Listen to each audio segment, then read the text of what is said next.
alternate angle of the Ja Rule, Tony Yayo, Uncle Murda beef on the plane. And I got to say, this angle shows an entirely different story. So the initial footage, which was from Anthony Yayo and Uncle Murda's phone, shows Ja Rule kind of getting clowned. And then, boom, we cut to him no longer in his seat. And they take his seat and they're laughing at him. And I was thinking to myself, there probably had to be a lot that went on between these two cuts. Something had to have happened for Ja Rule to get kicked off the plane. 50 Cent said he made a scene on purpose so that he would get kicked off. Well, now we have footage of that scene, and I kind of think it paints Ja Rule in an entirely different light.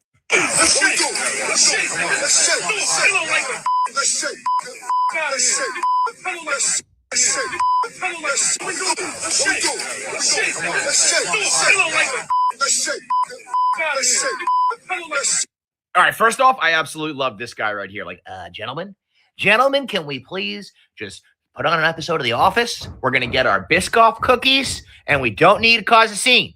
Yeah, bud, I don't think there's any stopping this one. But I got to admit, this shows a totally different side of things. Ja Rule, solo, standing there being like, what do you want to do? I'll admit, I don't understand. Do you want to shake? And that might be, I'm too white for the slang, maybe a different word choice. But he was ready for the action. 50 characterized it as, Ja Rule caused a scene on purpose. He faked it so that he would get kicked off, so that he wouldn't be in any danger. This looks like he caused the scene. Now, the problem here for Ja is twofold. Number one, you're on this plane. Chances of anything actually happening, slim to none. Similar to being the guy who's like, hold me back, when you know there's not actually going to be any punches thrown. You cause a scene. There's enough people. You're in public. Nothing's actually going to happen. That's Ja Rule on a fucking commercial airline. Second problem for Ja Rule is he just simply never gets the benefit of the doubt. Pretty much everybody always sides with 50 because he's funnier. He killed him in the rap game. It's just like the deck is stacked against Ja Rule. But if I'm being impartial here, I think Ja Rule handled this the right way. Like, Tony Yayo and Uncle Murda made their videos. They're very funny. They know exactly what they're doing. They went viral. They're running up the score, sure. But Ja Rule looked like he was ready for business.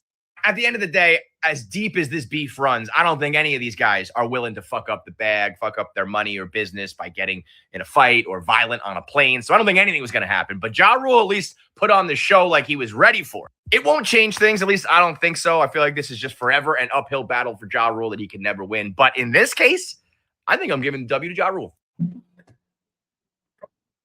Put on the gloves. Just put on the gloves. The only reason why I played this video is just to say, I don't know where you want to start. Do you want to go with 50 Cent Ja Rule? Because this is all about him anyway. This is between them two. Just go ahead. Y'all have celebrity boxing matches. Y'all have these venues. You got the money for it. Just go ahead and get the shit off. Get it out your system. All this right here, y'all too old for that. I don't really care whose side you on.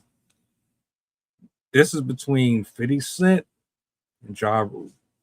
50 Cent, Curtis Jackson. If you ain't letting this go, and you're going to forever hold a grudge for this, why don't you just go ahead and go out back with him or get in the ring with him? Tony Yayo and his assailant, both of you, this is corny. This is corny. This is cheesy. This is childish. This is infantile. Why? First of all, it ain't got nothing to do with you. All right, that's your boy. Cool. Let him fight his own battles. But if you are going to meddle in, don't sit behind this person, antagonize them on a plane. Like, you started this. And even though you don't like him because of his affiliation with Murder Inc. or whatever else, you handle that off camera. You handle that off the plane. You handle all of this stuff before you see each other in a social setting. It can't be that hard. All of you hang out in the same circles. So why here? Why now? And why in that way? as grown men, y'all can't sit down and talk. Y'all really can't resolve none of these issues. Y'all millionaires. You niggas is seeing money that none of us will see, doing and living life the way that some of us will never see it. You telling me at this grown ass age, I still can't figure this shit out? That's what I think is corny about the black culture. These dumbass grudges that y'all still be holding on to. Like, life is short. This ain't worth it. Y'all supposed to be setting examples for the children, for other people who watch y'all. Y'all still moving and acting like this. Nah, I can't get with it. I can't. Y'all really got so much animosity towards each other, man.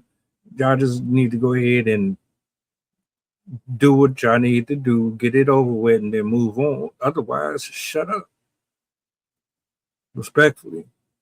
The hell y'all still talking about this shit for? I ain't never seen anything like this in my entire life. I'd be damned if I'm a millionaire, multi-millionaire, and I'm still losing sleep over you or the next person. That's crazy. That's absolutely stupid to me. Y'all sitting behind him, throwing shit at him, and like just going out of your way to. Of course, he stood up. Whether or not y'all believe that he was really trying to fight or not, that's irrelevant. It's irrelevant. I don't know, man. I just think y'all, a lot of y'all just corny as hell to me, man. I look at y'all way differently than I used to. The older I get, it's like, man, we could be doing so much better with our time, man. But I digress. What do y'all think about all this shit? Honestly,